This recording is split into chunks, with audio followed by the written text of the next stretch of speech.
Bevor wir nun mit einer neuen Folge Interview mit einem Imker starten, hätte ich noch zwei Dinge. Der Gast dieses Mal war per Satelliteninternet zugeschaltet und das Bild ist leider manchmal ein bisschen ruckelig und nicht gut zu erkennen. Der Ton ist dafür umso besser und an zwei, drei Stellen mussten wir leider ein paar Sekunden rausschneiden, weil das mit der Übertragung nicht hingehauen hat. Ich hoffe, ihr seht es mir nach. Und das Zweite wäre, wenn ihr noch nicht Abonnent von diesem Kanal seid, klickt bitte mal auf den Abonnieren-Button, das kostet nichts.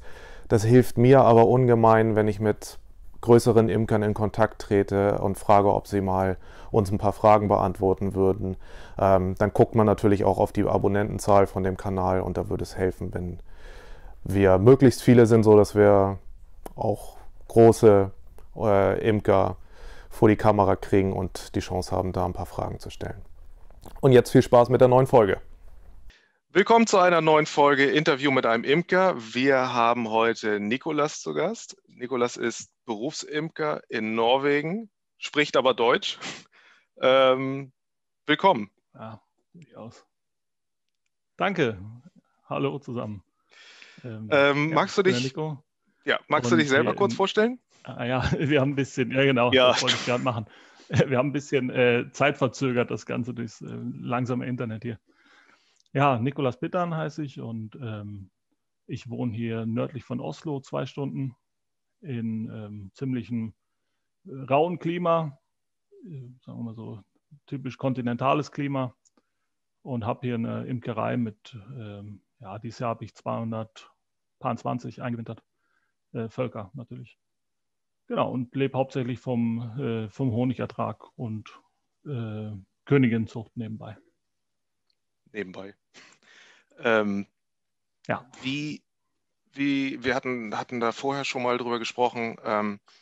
Bei euch in Norwegen läuft das mit dem Honig ein bisschen anders. Also dir wird der Honig abgenommen oder wie habe ich das, wenn ich das richtig verstanden hatte? Ja, genau. Also wir haben den Luxus, dass wir eine Genossenschaft haben, die also allen Honig abnimmt und das auch noch zu guten Preisen. Und da können wir im Prinzip ungesiebt oder nur ganz grob gesiebt im Eimer abgeben mit, ich glaube, 20 Cent Abzug im Vergleich zu gesiebt. Das heißt, im Prinzip brauche ich nur ein Gitter über die Honigeimer oder übers Fass legen und den Honig da durchlaufen lassen und kann es an die Genossenschaft liefern. Und die haben festgesetzten Preis von vornherein, vor dem Vorjahresbeginn. Und die müssen alles nehmen, was man produziert. Ist dann cool. Sehr entspannt dadurch.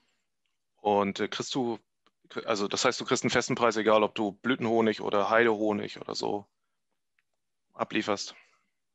Ja, also Heidehonig gibt, ich glaube, 50 Cent mehr oder 40 okay. Als der Blütenhonig dann, ja. Ja, okay. Dann lass uns mal... natürlich Planungssicherheit unheimlich, wenn man dann weiß, was die abnehmen. Das wird ein schwieriges Ding heute mit der Zeitverzögerung, aber wir tun unser Bestes. Oh ja, wir versuchen es.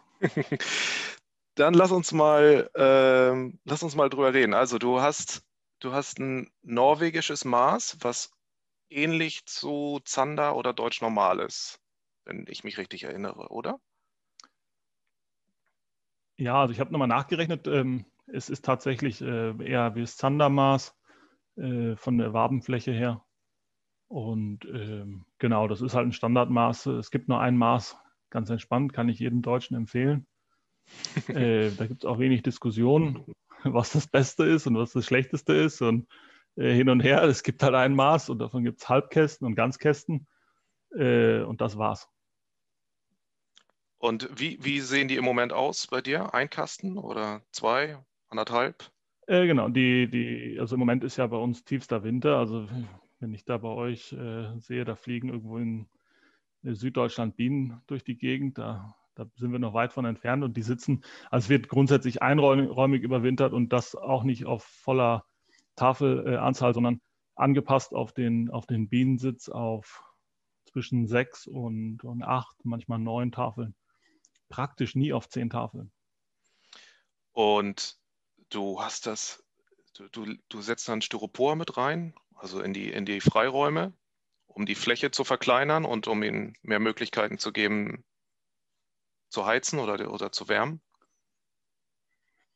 Ja, also genau, es sind tatsächlich entweder Styroporwände, diese aber leider natürlich annagen, wenn die zu lang drin stehen, aber die kann man dann auch mit anmalen, dann hält sich das einigermaßen in Grenzen. Ansonsten, was sehr stabil ist und lange hält, sind eben so Dummy-Rämmchen, ich weiß nicht, wie man sie nennen soll, mit Glaswolle drin zum Beispiel und dann eine Sperrholzplatte, eine dünne, vorne drauf genagelt. Ja. Und die halten ja unbegrenzt. Ja. Genau. Und das ist zum einen wegen Wärmehaushalt schon, aber auch, dass sie das Futter konzentriert einlagern, da wo ich es haben will und nicht in der ganzen Beute verteilen, weil ich will halt durch den ewig langen Winter, den wir haben hier, mit 6, 7 Monate brutfreier Zeit, will ich nicht zu viel einfüttern. Dieses viele Einfüttern, wenn ich 20 Kilo einfütter, das kostet einfach Bienenmasse, das kostet Energie. Ich will meine 15, 16 Kilo auf den 8 Waben haben oder 7 Waben haben, wo der Bienensitz dann auch ist und den Rest dann eben nicht zur Verfügung geben. Und auch Kondens beugt man damit natürlich auch vor. Ja, ja.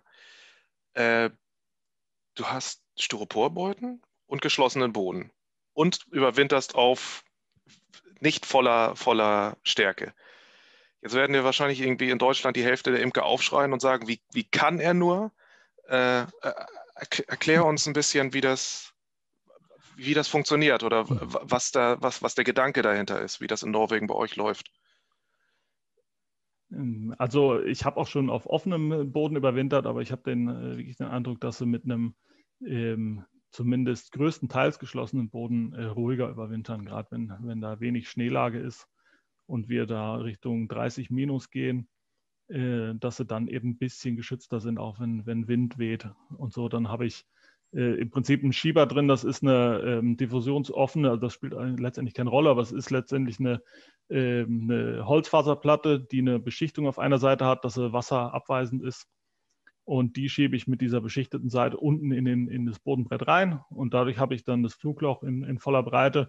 Und an einer Seite habe ich einen 3 Zentimeter Schlitz ungefähr, wo der Gitterboden noch offen ist. Und das ist eigentlich hauptsächlich, falls das Flugloch mal dicht wird mit toten Bienen, dass da noch Luft ist. Aber ich sehe deutlich, die Wintertraube, die sitzt in der Regel an der Seite, wo der geschützte Raum ist, also wo der Schieber drunter ist. Und hält sich da also auf der Seite. Okay. Und was mir jetzt noch so, ich weiß nicht, ob es stimmt, ganz ehrlich, es gibt in Deutschland den Mythos, dass man Völker quasi überfüttern kann und dass, wenn man sie so doll einfüttert, dass sie auf dem Futter überwintern müssen, dass sie dann keinen Platz haben zu heizen und dass es dort kalt wird, dass das Futter wirkt wie so eine, wo sich die Kälte drin speichert und dann sterben Völker da dran. Ist dir sowas schon mal passiert oder so? Nein, also ist mir nicht passiert.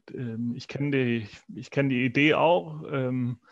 Ich kann auch nicht sagen, dass es nicht stimmt. Ich kann aber auf jeden Fall sagen, dass wenn ich auf 10 Waben einwinter und eine Bienentraube hat, die bei kalten Temperaturen auf 5 Tafeln sitzt oder 5 Waben, dass die dann eben schneller den Kontakt zum Futter verliert, dass den muss ich viel mehr einfüttern, den muss ich auch wirklich 20 Kilo geben, sonst hat man da Lücken drin. Und dieses Mehr an Futter geben, das kostet Kraft. Und das merke ich bei diesen unheimlich langen Zeiten, wo die da drin sitzen müssen, merke ich den Bienen das an, dass sie da mehr geleistet haben. Und dann nehme ich lieber im Kauf, dass da volle Futterwaben zwischen der Traube sind, die aber natürlich auch im Laufe vom Oktober, November schon teilweise leer getragen werden oder also aufgefressen werden. Ja, eben. Das war auch immer meine logische Schlussfolgerung, dass ich mir dachte, naja gut, die lagern es ein, aber dann machen sie sich den Platz und spätestens im November ist 1 Kilo weggefressen und dann ist da Platz in der Mitte. Aber denke ich auch. Ja, aber wenn sich jemand mit kalten Temperaturen auskennt, dann du. Ja, leider.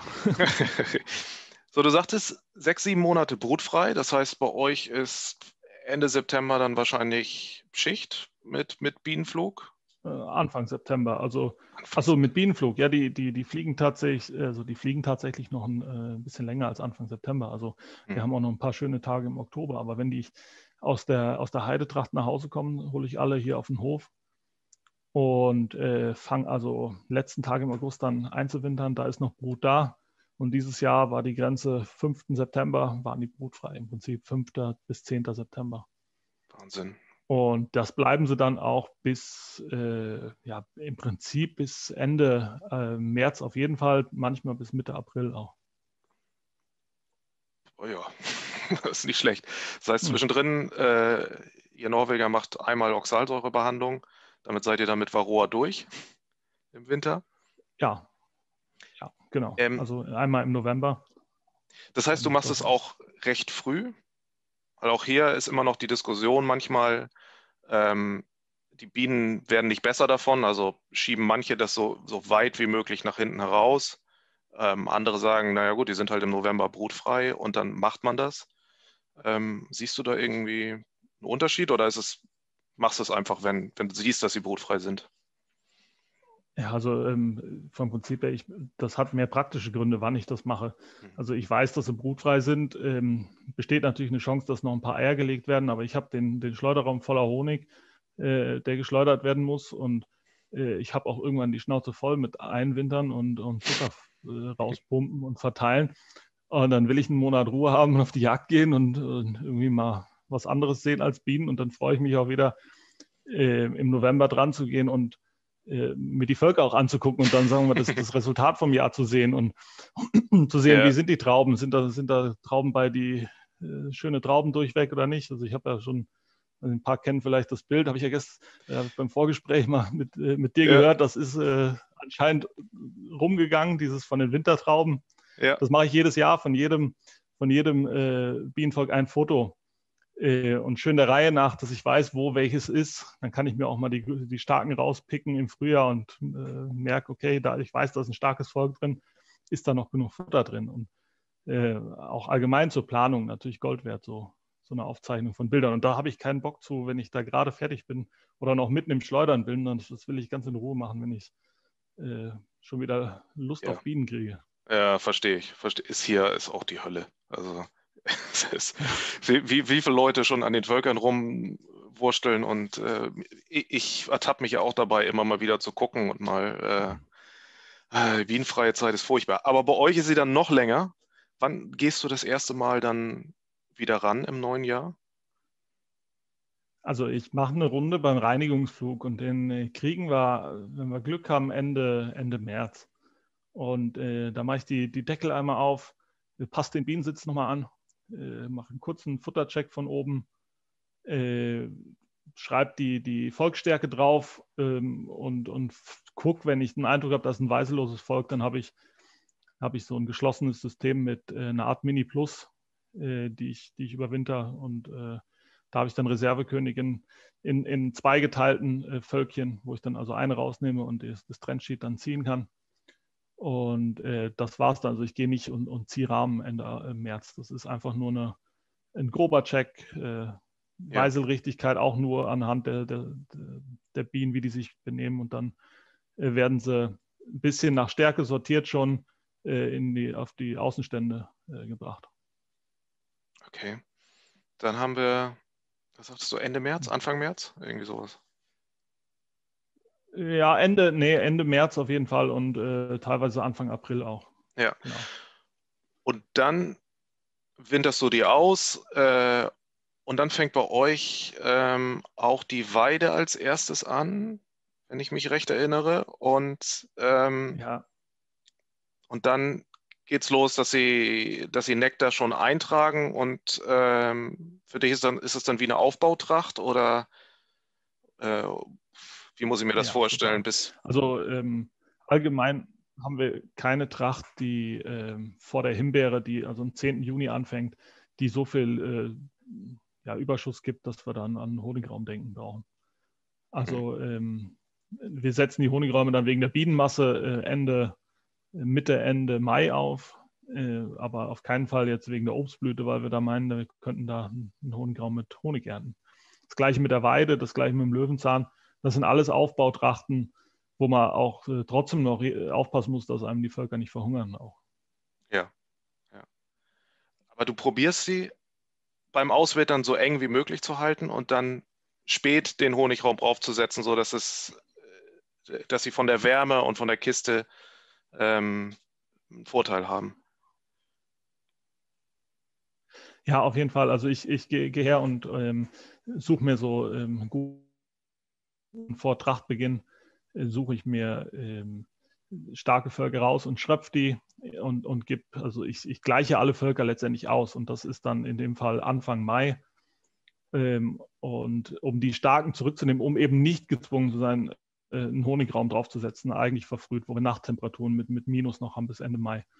Also da will ich, dass alle Völker möglichst gleichmäßig auf den 20. Mai zusteuern und so vielleicht 15., 20. Mai dann wirklich in allen Ecken Bienen haben, wenn man da diese Decke, die ich drauf habe, in allen Ecken hochmacht und aus allen Ecken da Bienen raus tuten und vielleicht noch so ein leicht durchhängen unten drunter, dann setze ich eben den Honigraum auf. Aber das sind natürlich andere Verhältnisse als in Deutschland. Das heißt nicht unbedingt, dass das andere schlecht ist, wenn man früh aufsetzt, zumal ihr natürlich Trachten habt, wo was im Honigraum landet. Aber bei uns mit Minusgraden nachts macht sich das schlecht, da zu früh zu erweitern. Ja, das glaube ich. Und dann geht die Saison bei euch richtig los und ist dann auch ratzfatz wahrscheinlich schon wieder vorbei. Erzähl mal, wie geht es dann weiter? Ja, also genau, also erstmal, was ich noch nicht gesagt habe, ist, dass Anfang April ist so ein bisschen eine kritische Zeit, weil da kommt kein Pollen rein. Da haben wir Flugwetter teilweise und da ist aber noch nichts zu holen. Der Boden ist steinhart gefroren und die Sonne hat natürlich schon Power, also mehr als bei euch, weil sie höher am Himmel steht und trotzdem ist nichts zu holen. Da ist so ein bisschen eine Todzeit. Und dann geht aber recht zügig die Weide los. Dann haben wir Aufbautrachten bis hin zur Himbeere, die dann wirklich was bringt. Und die Himbeere, die steht auf Top-Boden bei uns in der Flussaue. Die sind teilweise 2,50 Meter hoch. Die Himbeerbüsche habe ich also an einzelnen Ecken, da wo wirklich der Boden gut ist. Das ist nicht hier bodendeckendes Gestrüpp. Die Dinger stehen im Saft und dementsprechend geben die halt auch Nektar. Mhm. Und die Himbeertracht, die kann also intensiv sein. Dieses Jahr war sie sehr gut. Da bringen, also der Durchschnitt dieses Jahr war bei 47 Kilo mit Himbeerhonig und sind auch dementsprechend dann Völker, die mehr gebracht haben. Das ist aber natürlich nicht jedes Jahr so, aber die Himbeere steht im Saft bei uns. Und wenn die Völker dann bereit sind, dann kommt auch richtig was rein. Cool. Und dann geht es weiter. Also dann hast du deine Schwarmzeit höchstwahrscheinlich? Ja, kurz vor der Himbeere oder in der Himbeerblüte. Ja. Leider, also gegen Ende so Mitsommer rum ist Schwarmzeit hier. Okay. Und das ist natürlich katastrophal für den Rücken, weil da sind die Kästen drauf. Da sind Minimum 3 Honigzage in der Regel drauf.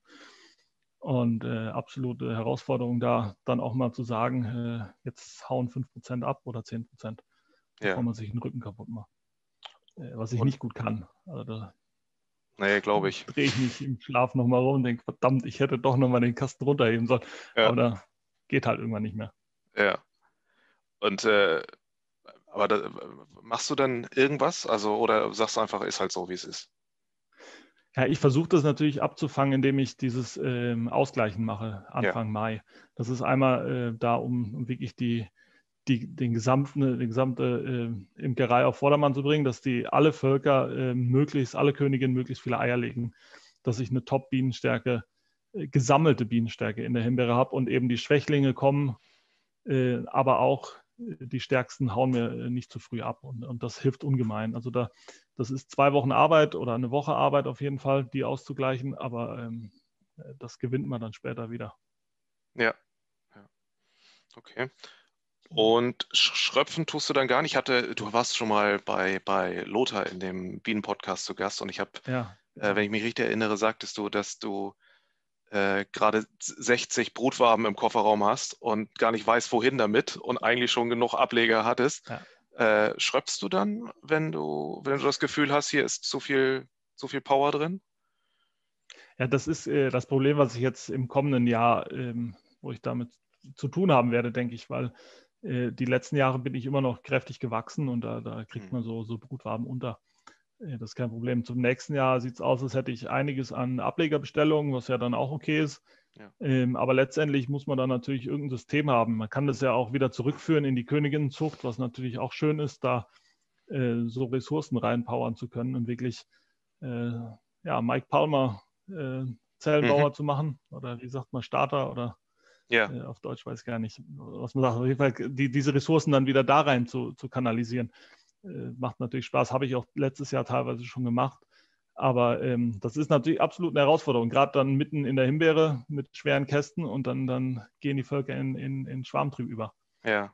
Da hätte ich manchmal fast gerne Königinnen, die ein bisschen entspannter sind und nicht so durchpowern. Also es hilft letztendlich nichts, wenn sie dann super stark sind, aber dann in den Schwarmtrieb rübergehen. Dann habe ich sie lieber einen Ticken später, einen Ticken schwächer und Ruhe. Aber ja, klar. Das werden die nächsten Jahre zeigen. Ja, lieber 10 Kilo weniger und keine Arbeit, ne, als 10 Kilo mehr. Dafür musst du aber jede Woche Zellen brechen. Das ist das geht nicht. Das also kann ich nicht. Ja. Also bei über 200 Völkern Zellen brechen ist nicht drin. Nee, das muss ohne gehen. Da verkauft mal lieber Ableger oder sowas. Ja, das ist immer das, was irgendwie den Hobby-Imker vom Berufsimker unterscheiden muss. Das sind andere Betriebsweisen. Man muss es immer gegeneinander abwägen. Und du kannst, wie du schon sagst, das macht dein Rücken nicht mit, wenn du am Tag 50 Völker durchguckst. Also, habe ich auch erlebt.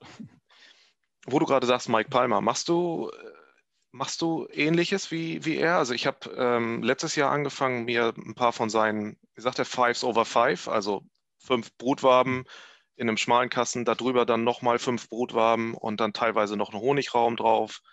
Und ich habe letztes Jahr damit angefangen, mir davon ein paar an jedem Stand so 1, 2 Stück daneben zu stellen. Und es hilft tatsächlich. Also er sagt irgendwie, es gibt kein Problem, was man nicht lösen könnte, indem man irgendetwas aus dem Ableger rausnimmt oder aus diesem wieder reinsteckt.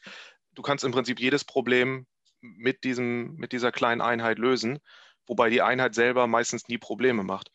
Und wenn mir Völker abschwärmen, ich habe es letztes Jahr probiert, du siehst, guckst rein, ne, sind weg und nimmst dir die 5 Brutwaben aus dem Kasten mit Königin, ne, guckst vorher einmal durch die Zellen und stoppst sie einfach mit rein. Und die waren noch relativ produktiv die kriegen dann halt ihre 5 Brutwaben und eine Königin. Die anderen Brutwaben, die zurückgelassen wurden, sind da auch noch drin. Dann tauscht man ein bisschen durch, aber das funktioniert eigentlich ganz, ganz gut.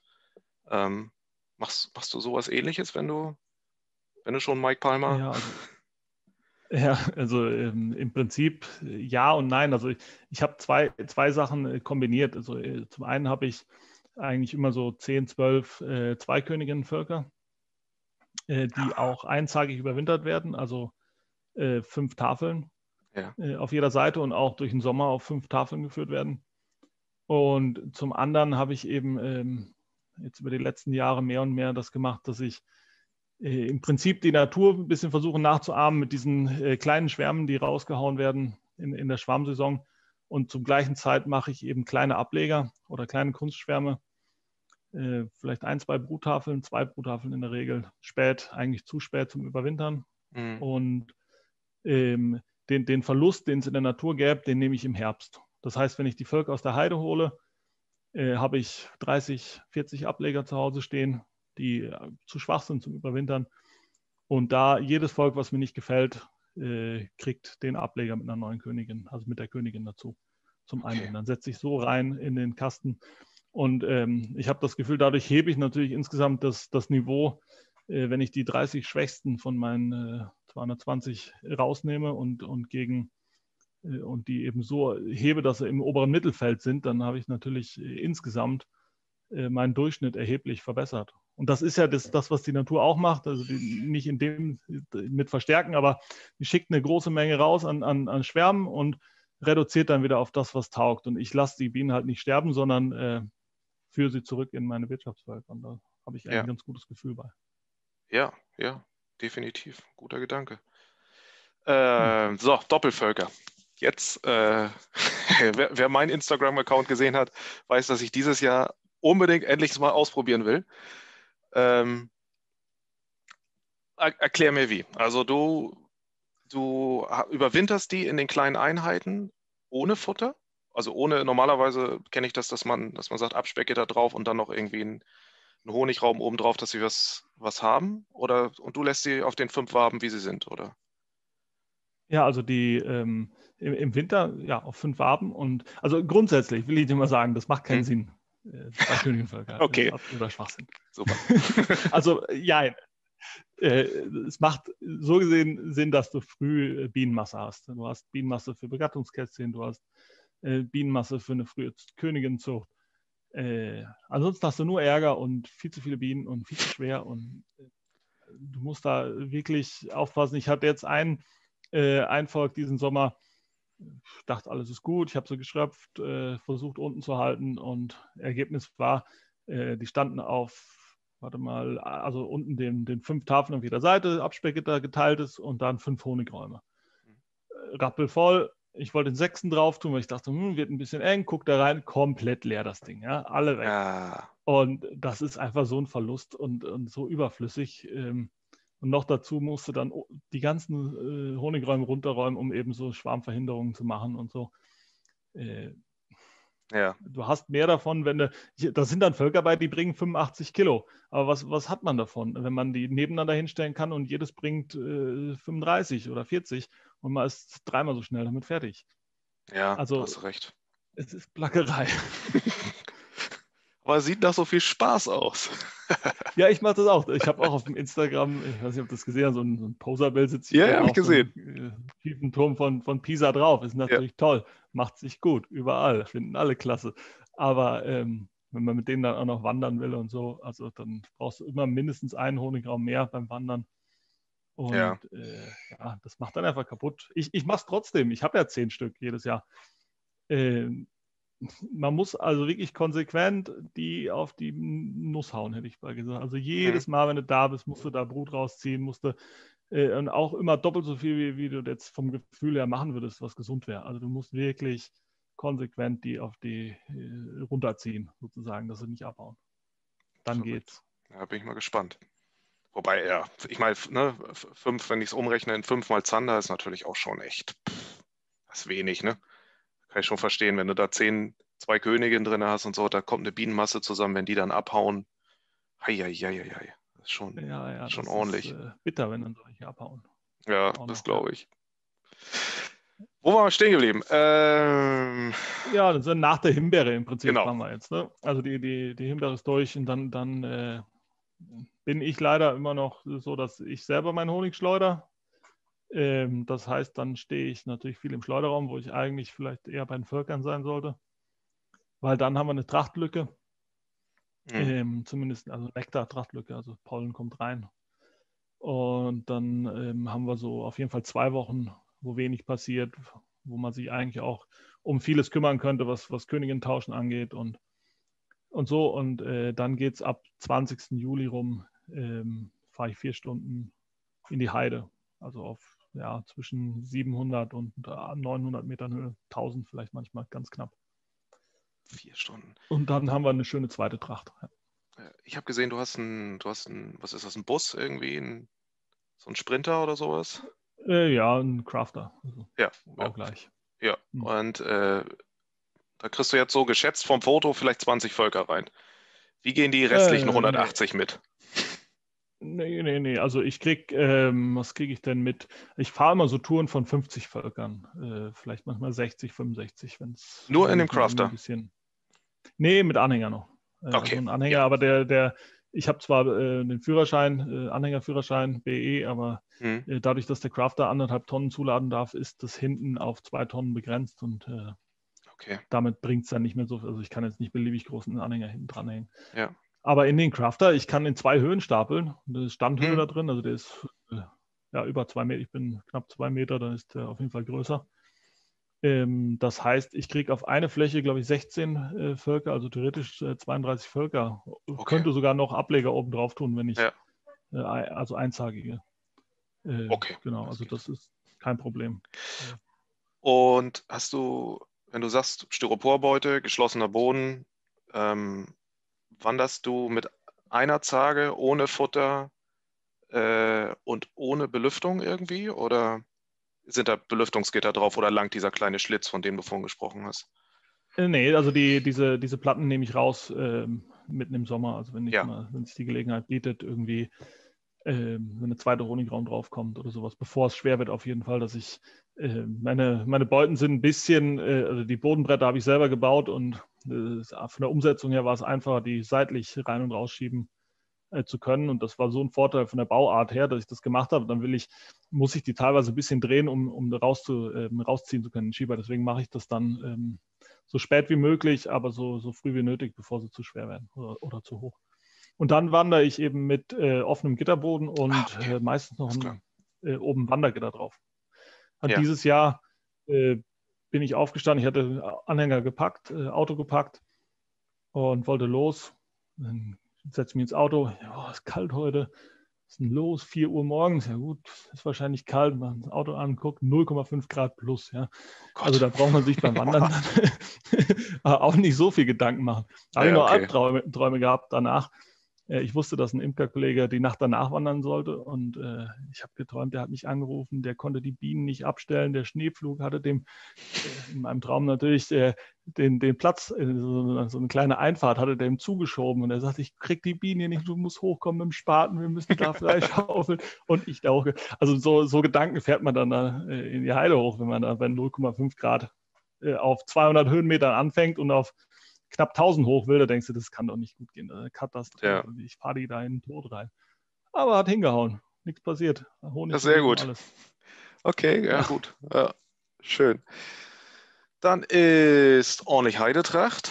Und bei euch Honig die Heide zuverlässig oder ist das auch so ein Glücksding?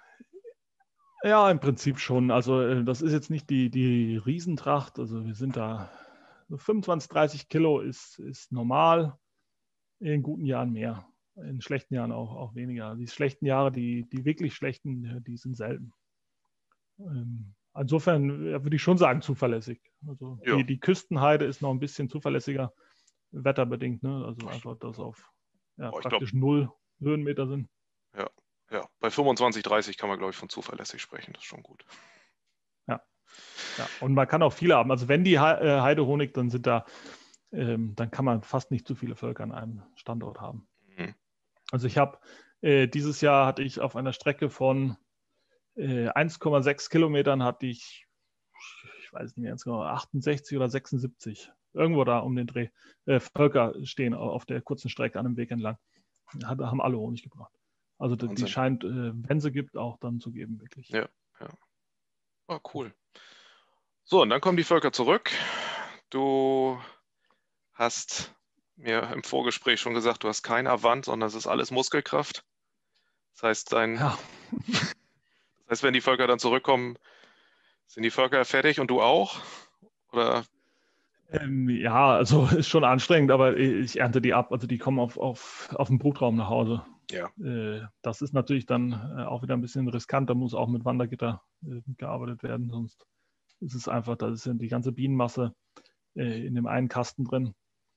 Ja. Und der Honig kommt einfach allein nach Hause. Also in den Tagen ohne Bienen, dann kann man es trennen, sonst geht es nicht. Die wiegen, die verhonigen natürlich das Brutnest unheimlich so spät im Jahr bei uns. Gerade bei uns, denke ich. Bei euch wird das vielleicht nicht ganz so schlimm sein. Und dann, wenn man nicht viel aufgesetzt hat, dann ich habe Völker, die dann teilweise 75 Kilo wiegen, die will man dann nicht mehr heben, wenn man sie nicht trennt vom Honig.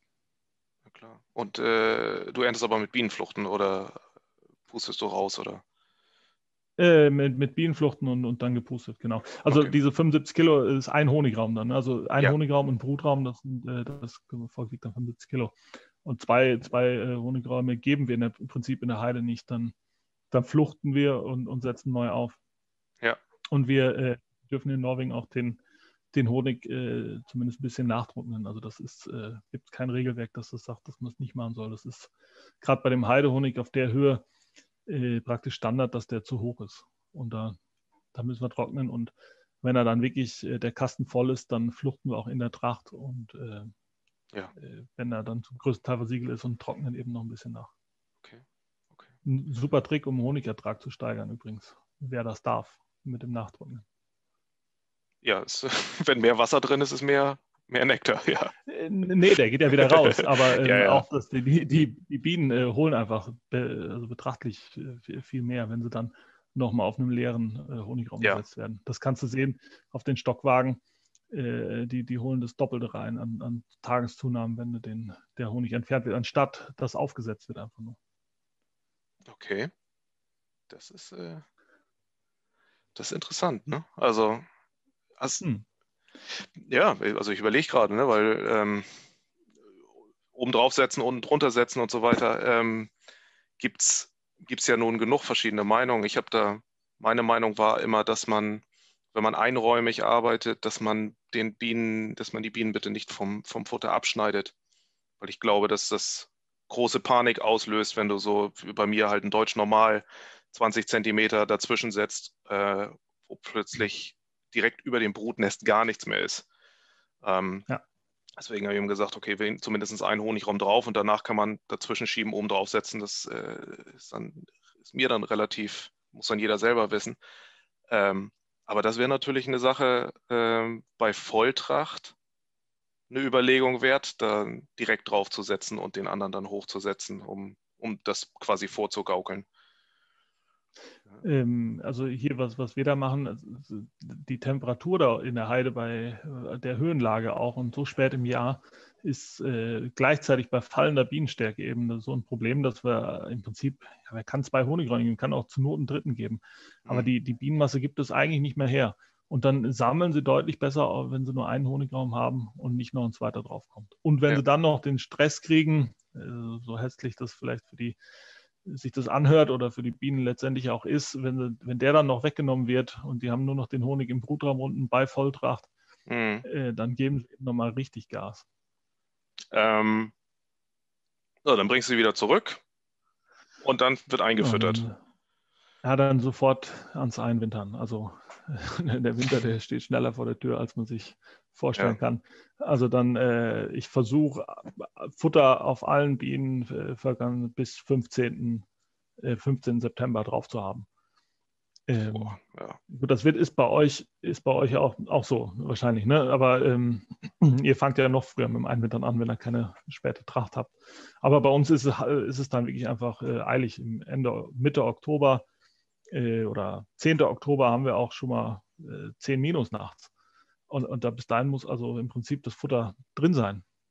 Und dann kommen noch mal ein paar warme Tage, aber dann ist es ein Kampf, das Futter reinzukriegen. Ja, das glaube ich. Ja. Das heißt, der Honig wird aus dem Brutraum noch geerntet. Das ist gerade bei dem Heidehonig natürlich entscheidend und bei dem langen Winter bei uns. Und auf die Bienenmasse angepasst. Dann tausche ich in der Regel noch, ich habe immer so 100 Königinnen noch stehen, die ich dann noch tausche beim Einwintern. Und plus die Ableger, die ich dann habe zum Verstärken. Ja. Tauschst du regelmäßig oder nach irgendeiner Regel? Oder die dir nicht gefallen? Also nur, was ich züchten will und noch ein drittes Jahr sehen will, bleibt 3 Jahre. Alles andere maximal 2. Und ich versuche immer so einen Schritt noch voraus zu sein, dass ich also auf jeden Fall genug Königinnen stehen habe zum Einwintern und dann passiert es häufig, dass ich noch welche über habe und dann gehen auch Königinnen raus, die erst ein Jahr drin waren, die verkaufe ich dann tatsächlich noch, die sind also trotzdem noch begehrt, die gehen zum halben Preis weg und bei mir sind dann neue drin und dann habe ich fürs nächste Jahr dann wieder ein bisschen mehr Luft, das heißt, wenn ich es dann nicht schaffe, genug Königinnen zu haben oder aus irgendeinem Grund geht was schief, dann habe ich den Buffer, dass ich dann nicht so viele Zweijährige habe, dass dann nicht so viele ins 3. Jahr gehen müssen, weil ich dann einfach vorher schon was weggenommen habe von denen, die dann nächstes Jahr dran wären.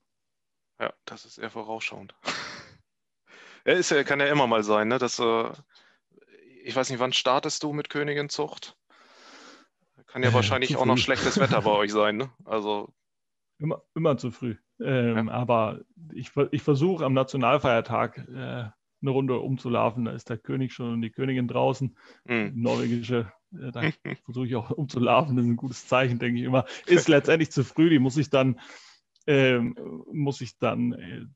frei, also standbegatten, und zwar möglichst da. Ich habe ziemlich meine Bienen konzentriert in der Flussaue, und da stelle ich dann eine Serie von 2x20 Stück auf, wo ich 100 Völker im Flugradius habe, und dann werden die eigentlich immer gut begattet. Ich habe keine schlechten Erfahrungen gehabt bisher. Die Drohnenmasse ist aber nicht da, also ich weiß manchmal gar nicht, wo sie herkommen, die Drohnen. Aber mit 100 Völkern ist immer ein Drohnen hier und da. Immer irgendeins drohnenbrütig. Ja, das auch. Ich weiß nicht, was die taugen vielleicht nicht so viel. Aber da sind dann schon ein paar einzelne Drohnen gekommen. Die Masse ist noch nicht da. Mit 100 Völkern haut das hin.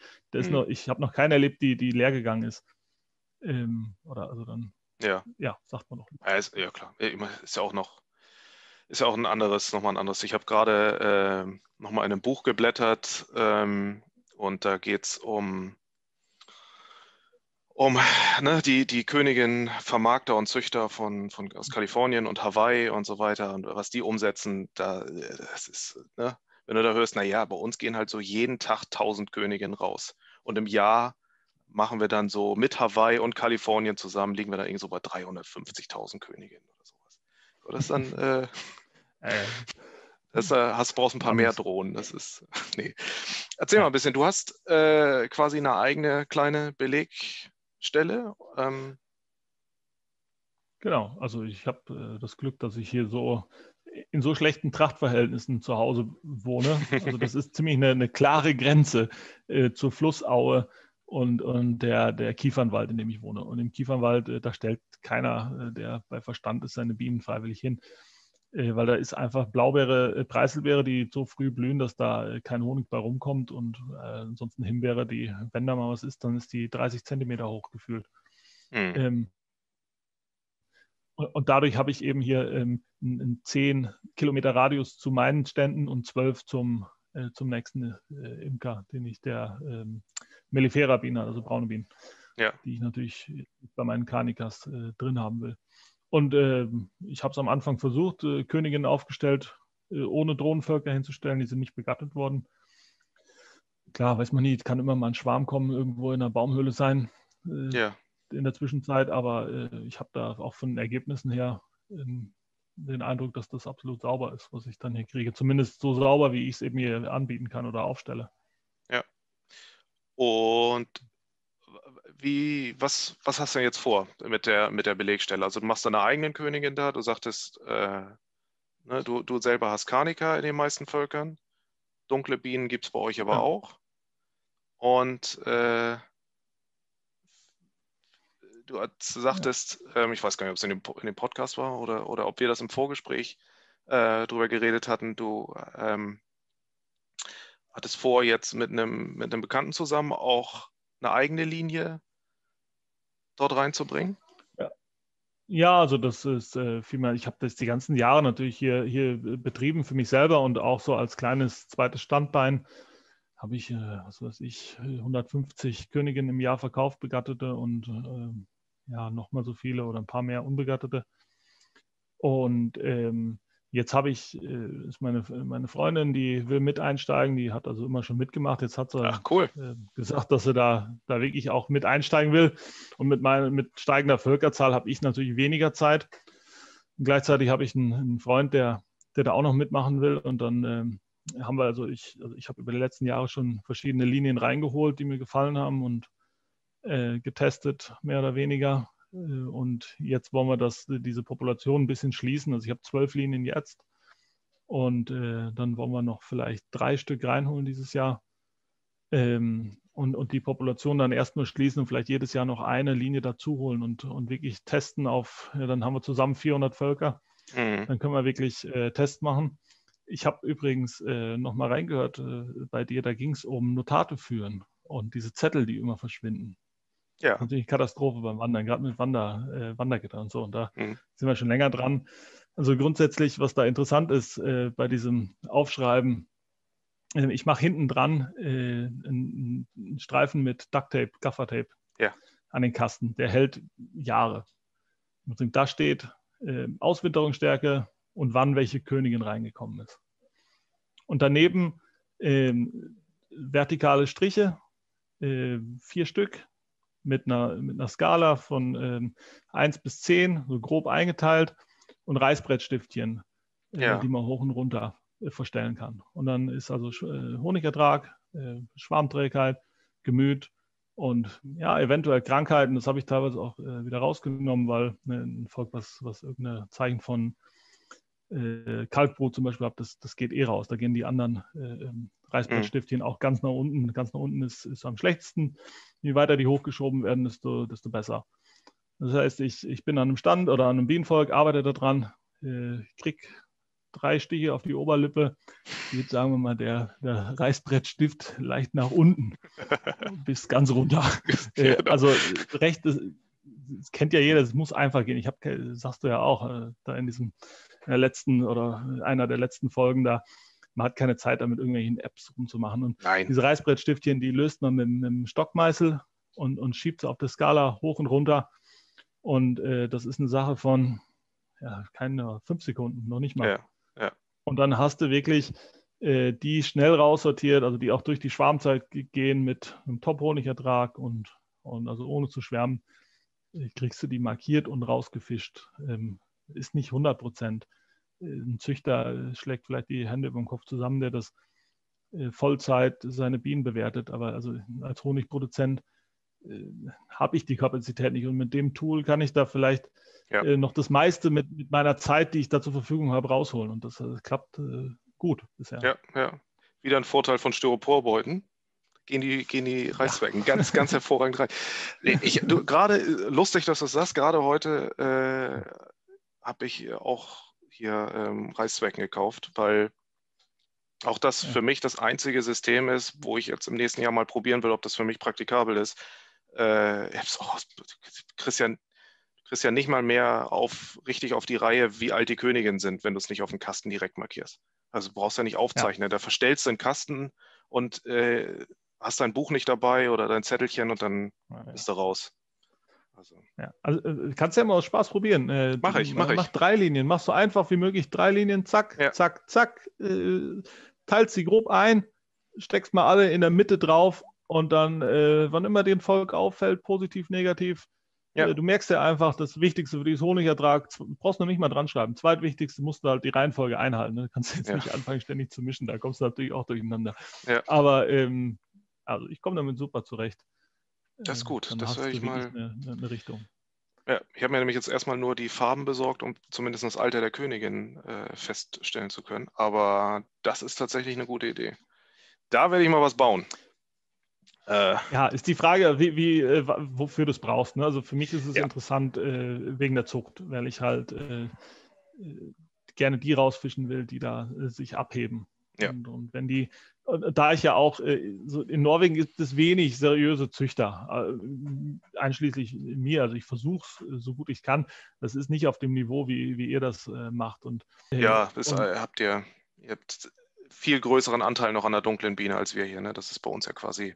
Das haben wir und das einfach die Berufsimkerschaft hat gefehlt über Jahrzehnte und auch die Züchter, der Willen, da wirklich eine Zucht zu betreiben. Es sind viele Leute mit sehr großer Leidenschaft dabei, das ist, darf man nicht unterschätzen. Das ist natürlich absolut klasse, was ihr da wahrscheinlich. Ich habe es selber nur in 2 Jahre erlebt, als ich Bienen in Deutschland hatte. Das war schon gut, was da war. Ja. Jetzt haben wir halt diese Grundlage und wir müssen irgendwie damit arbeiten.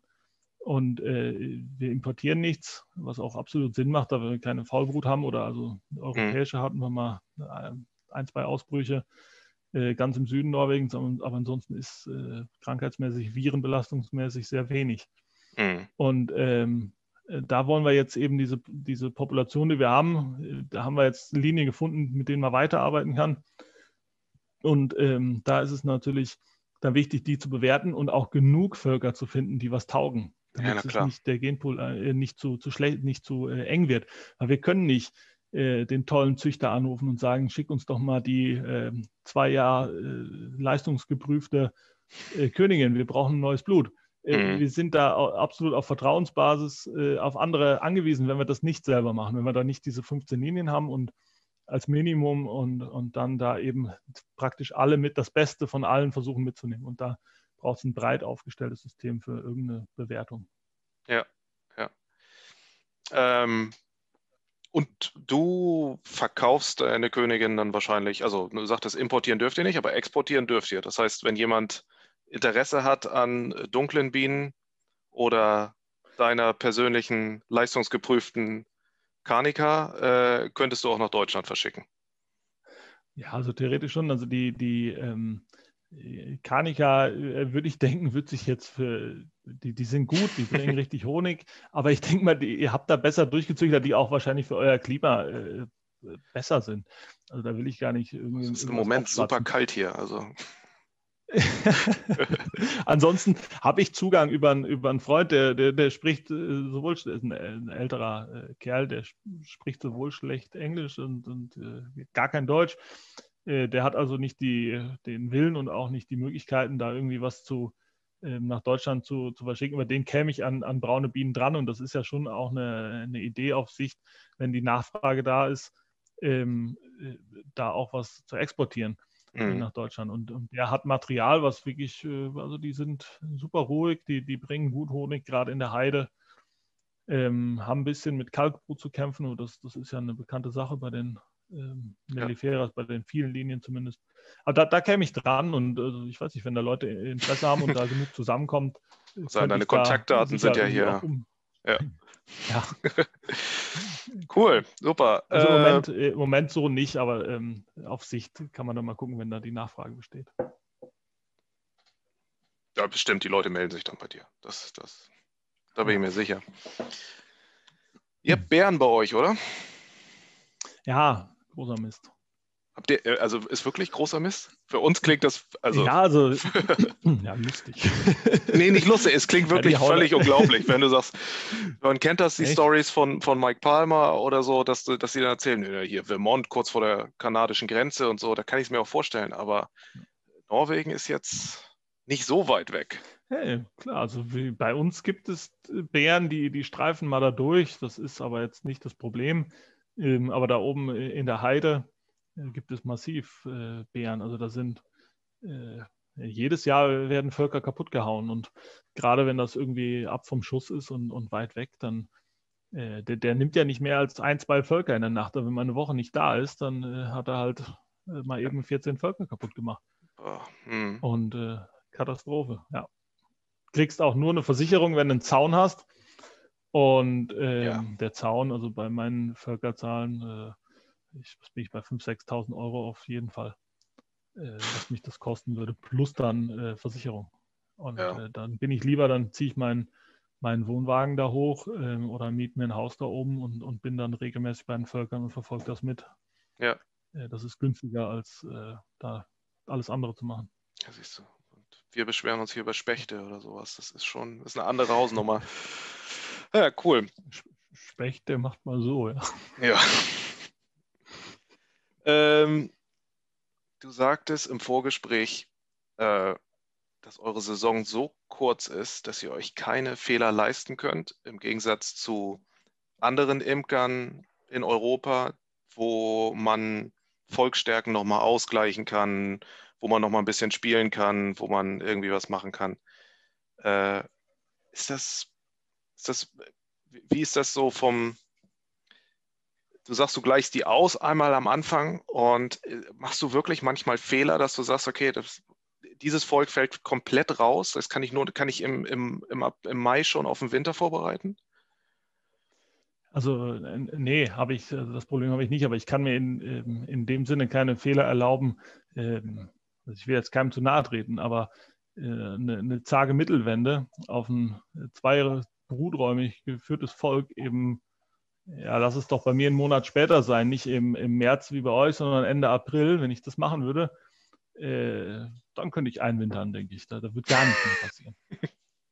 Also ich muss also glaubt, wer es will. Ich habe es versucht. Ich habe es mit offenen Gitterböden mal versucht, um mal zu gucken, was passiert. Ich habe versucht, früh aufzusetzen. ist bei uns nicht drin. Das hat natürlich auch mit der Tracht zu tun. Aber wenn die eng gehalten werden, die Völker, wenn sie wirklich, ich habe das im Vorgespräch zu dir schon gesagt, also ich habe ein Volk gehabt mit einer guten Königin drin auf 3 Tafeln. Die haben dann, sind auf 3 Tafeln eingeschränkt worden, die haben, glaube ich, überwintert auf 4, 5. Ich schränke dann wirklich konsequent auch auf 4, 5 Tafeln ein. Die haben Anfang Mai haben sie eine Brutwabe gekriegt und die eng geführt und genau zum richtigen Zeitpunkt erweitert. Das ist natürlich auch Timing. Wenn du da zu spät bist, ist auch Mist. Das muss genau perfekt erweitert werden. Da habe ich es zufällig geschafft. War dann letztendlich auch Mist, weil wer mal Lust hat, auf Instagram reinzugucken, dieser Schwarm, den ich da, ich weiß nicht, ich habe ihn nicht gewogen, aber der hatte schon ein paar Kilo, Ja. Der ist dann aus dem Volk ausgezogen. Also die richtig geführt, eingeengt, haben auch das Potenzial dann zu wachsen. Aber ich kann mir nicht die Fehler erlauben oder den Luxus erlauben, da Kästen drauf zu schmeißen, wenn ich mir nicht sicher bin, ob die Volksstärke reicht, um den unteren Kasten zu füllen, wie ich das oft sehe irgendwie. Ja, Tracht kommt, ja, da ist ein Haufen Bienen, ja, dann tun wir mal einen Kasten oben drauf. Also, das geht nicht hier. Und ich denke, dass da einige deutsche Imker auch viel gewonnen hätten, wenn sie das zumindest ähnlich machen oder in die Richtung. Ja. Bei euch kommen die halt damit zurecht. Ihr könnt euch die Fehler erlauben und es funktioniert trotzdem, muss man sagen, ist meine Einschätzung. Also ich kann natürlich auch voll daneben hauen, das stimmt nicht, aber ist mein Eindruck, dass es trotzdem eben nur funktioniert. Und wenn sie dann ein bisschen warten würden und ein bisschen einschränken würden, dass sie dann letztendlich gewinnen würden daran und den Bienen eben auch mehr gerecht werden. Cool, super. Das ist ein guter Gedanke. Du bist Berufsimker. Du musst davon leben. Du musst deine Familie, deine Kinder davon ernähren. Das ist einfach was ganz anderes, als wenn man 5 Völker im Garten stehen hat und sagt, naja gut, dann bringen sie halt dieses Jahr nur 20 Kilo, das langt auch für mich und meine Nachbarn und irgendwie. Das ist eine ganz andere Art zu imkern. Es ist schön, dass du uns die Chance gegeben hast, da mal ein bisschen reinzugucken, wie das bei euch läuft. Ja, gerne. Aber also ist ja auch beides okay. Also muss ja nicht jeder nein. die Völker trimmen, aber es bedarf einfach ein bisschen Einfühlungsvermögen für das Volk und dann tut man den Bienen letztendlich auch einen Gefallen damit, als wenn man da blind das ist wie wenn ich einer Kuh irgendwie blind irgendwelches Fressen dahin haue, anstatt so ein bisschen vielleicht zu gucken, was braucht das Tier, wie ist das im Futter, wie ist die Entwicklung, wann kommt das Kälbchen, ja. Wann muss ich wie zufüttern, wann muss ich wie müssen die stehen, müssen die trocken stehen, müssen sie windgeschützt stehen. Einfach das ein bisschen wie ein Tier sonst auch behandeln. Ne? Ja. Da, glaube ich, hilft man den Bienen schon mit. Ja, auf jeden Fall. Letzte Frage. Ja. Wie war der Einstieg in die Berufsimkerei? Wie hast du geschlafen, als du dir das überlegt hast? Was denkst du jetzt darüber? War das eine gute Entscheidung? Wie geht es in den nächsten Jahren weiter?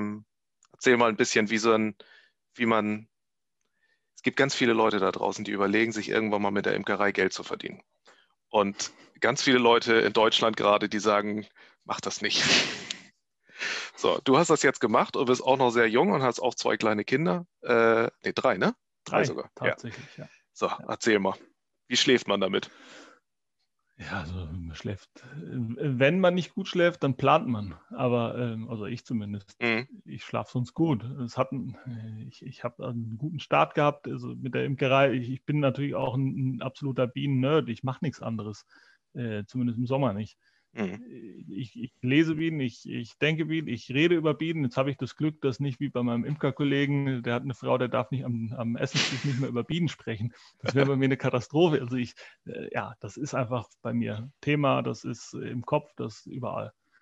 Und das war für mich immer klar, irgendwie, dass ich in die Richtung gehe, die letzten Jahre zumindest und dass ich gewachsen bin und so. Und das war im Prinzip keine Frage und das war nicht eine Frage, ob ich es hinkriege, sondern wie und wie schnell. Und wenn man da ist, dann kriegt man das auch hin. Aber das hilft nichts, wenn man noch irgendwie Hobbys hat, wo man mit dem Kopf dann im Sommer eigentlich mit beschäftigt ist und dann keinen Bock hat, Bienen umzustellen. Also wenn ich in die Heide fahre, da geht der Puls hoch, wenn ich da hochfahre und gucke, wie die Blüte ist. Und so, das kennt doch jeder Imker, der irgendwie eine Begeisterung für Bienen hat. Und das hat sich zum Glück gehalten mit vielen Völkern auch. Ja. Und da denke ich nicht ans Geld, da denke ich einfach an das Erlebnis, an die Blüte, an was da alles jetzt kommt und passiert. Ja. Und Aber so ist es. aber du hast auch einen anderen Ansatz dazu, glaube ich, als bei uns viele. Ne? Wenn du den Honig nicht selber vermarkten musst, dann fällt ja schon mal ein ganz schöner großer Teil weg. Ja, das Du ist kriegst einen guten Preis dafür. Wir hatten vorher uns ja auch darüber unterhalten, du hast eine relativ günstige Ausstattung, was jetzt, also keine 30.000 € Schleuderstraße und so weiter, ne, sondern alles irgendwie so, dass man es auch abbezahlen kann und dass es sich irgendwie rentiert. Ja.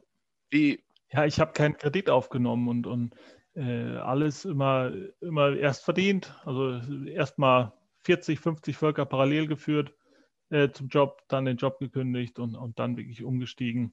Viel zu früh, würde jeder sagen. Und dann habe ich alles gemacht, an Königinnen verkauft, so viel Honig wie es geht, verdoppelt. Und wirklich alles an Kopfenergie, an Geldenergie, an Seele reingesteckt, was ich hatte. Und dann funktioniert es. Und dann kommen innerhalb von ein paar Jahren dann auch wirklich Retouren. Natürlich, wie du sagst, ich muss den Honig nicht vermarkten und kriege einen guten Preis. Das ist ganz klar ein Riesenvorteil. Und ja, dann kann man es hinkriegen. Gut auch. Also ich bin total zufrieden, dass ich das gemacht habe. Also ich wüsste nicht, was ich sonst machen sollte. Also ja, es und klingt mit der auch langen total Pause gut. kribbelt es dann auch wieder. Ja, wenn du dann 6 Monate keine Bienen gesehen hast, dann hast du auch wieder richtig Bock. Wenn ich mir vorstelle, ich wäre in Griechenland und müsste die Viecher den ganzen Tag sehen und durchs ganze Jahr durch, da hätte ich wahrscheinlich auch keinen Bock darauf. Ja, das kann ich nachvollziehen. Ich habe auch, wenn das letzte Futter drin ist, habe ich die Schnauze auch gestrichen voll. Das ist dann so, aber dann dauert es auch irgendwie nur einen Monat oder 2 und dann freut man sich schon wieder, dass man mal Oxalsäure behandeln kann und so. Das, wie du schon sagst, das ja, ist eben. Aber deswegen. Ja, Entschuldigung, ja. Ja, ich wollte nur noch sagen, also mit diesen wenig, also ich habe ja wenig Geld in die Imkerei gesteckt. Ich habe natürlich Kosten, 1000 Kästen und Rähmchen und Mittelwände dazu, ganz klar. Und das Betriebsgebäude, das habe ich wirklich für kleines Geld in meine Scheune reingebaut. Habe ich 20.000 € ausgegeben und habe dann noch eine Schleuder irgendwo hergeholt und einen Honiglöser, wie das heißt, so ein also wirklich einfaches Equipment. Und das macht natürlich, dass man sich arbeitsmäßig die ersten Jahre, ich will nicht sagen kaputt machen, aber man muss schon reinhauen.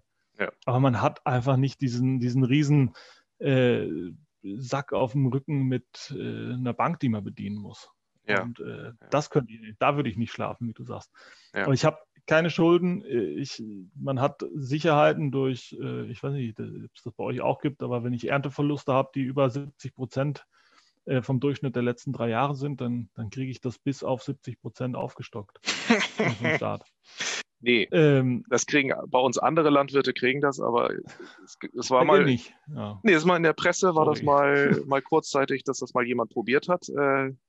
Das kam in der Politik nicht so gut, dass sie sich gemeldet haben, gesagt haben, so, ich hatte jetzt auch eine schlechte Ernte, ich hätte jetzt ganz gern mal, war nicht so gut. Aber ihr seid ja Imker. Ja. Bei uns läuft das, ja, ist mies. Ist eine ganz andere Struktur als in anderen Ländern. Ne? Bei uns. Ich habe das noch nicht in Anspruch genommen, aber das ist einfach da und das gibt auch nochmal eine Sicherheit. Ja. Und dann haben wir auch noch Zuschüsse. Wir kriegen 60 € pro Volk, was eingewintert wird. Wir kriegen den Zucker subventioniert vom Staat.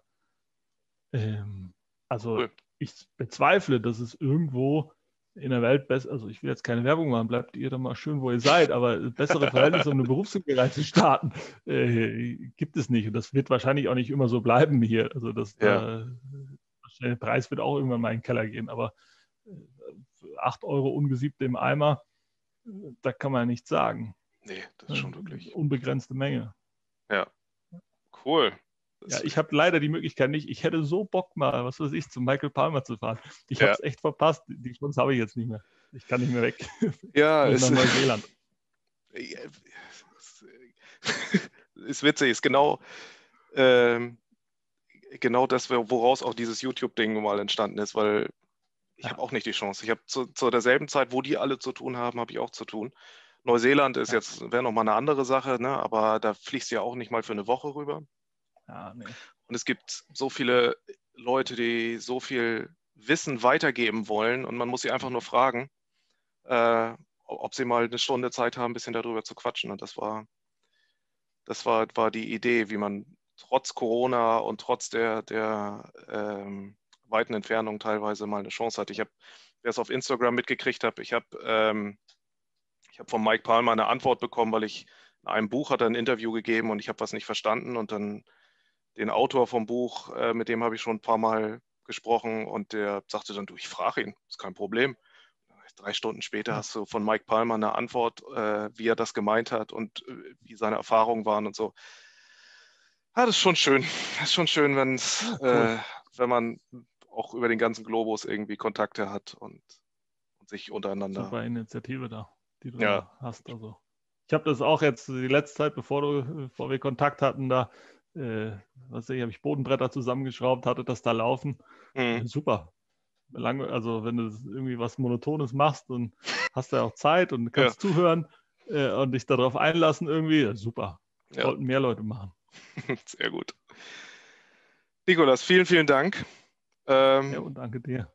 War ein tolles Gespräch und dann hören wir voneinander. Alles klar. Mach's gut. Mach's gut. Tschüss. Tschüss.